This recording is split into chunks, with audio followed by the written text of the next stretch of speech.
5 বছর ধরে রাইড শেয়ারিংয়ে গাড়ি চালান মোহাম্মদ শাহিন। 4 জনের পরিবার চলে তারাই। শনিবার সকাল থেকে লাইন ধরে 3 ঘন্টা অপেক্ষার পর পেয়েছেন 490 টাকার গ্যাস। গত কয়েকদিনের তুলনায় কিছুটা বাড়তি গ্যাস পেলেও তাতে খুব বেশি লাভ হবে না শাহিনের। গ্যাস সংকটের কারণে মাসখানেক ধরে তার আয় রোজগার নেমে এসেছে অর্ধেকে। এমন ক্রাইসিস কখনো গ্যাসের হয় নাই।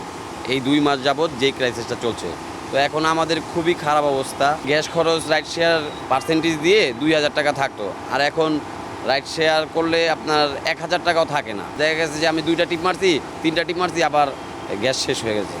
তো ওই ক্ষেত্রে আবার সিরিয়াল দিতে হয়। এর একটা দ্রুত সমাধান হওয়া দরকার, না হলে আমরা বাঁচবো না, আমাদের অবস্থা খুবই খারাপ হয়ে যাবে। শাহিনের মতোই কম বেশি একই রকম ভোগান্তিতে ব্যক্তিগত গাড়ি ও সিএনজি অটোরিকশার চালকেরা। রাজধানীর কোনো কোনো ফিলিং স্টেশনে দীর্ঘ অপেক্ষার পর গ্যাস পাওয়া গেলেও তা পর্যাপ্ত নয়। ফোটানোর ঝামেলা ছাড়াই নিরাপদ পানির জন্য ঘরে আনুন পিওরিট। কল করুন 16627। আবার গ্যাস সংকটে বন্ধ অনেক ফিলিং স্টেশন। গ্যাসের কোনো লিমিট নাই, 2-4 ঘন্টা সিরিয়াল ধরার পরে আবার বলে কি যে গ্যাস নাই লাইনে, তখন আবার চলে যেত। এরকম ভোগান্তি আজকে মাসের উপরই চলতেছে। ইনকাম তো শেষ ভাই, ইনকামটা মালিকের জমা ওঠাতে কষ্ট। টুকটাক 200, 300, 500 পাওয়া যায়। যেটুকু দরকার 5 কেজি এনে 2 কেজি 1 কেজি কিনতে হইতেছে। এখন এই পরিস্থিতি থেকে দ্রুত মুক্তি চান গাড়ি চালকেরা। ওয়ালিউল সাকিব, সময় সংবাদ, ঢাকা।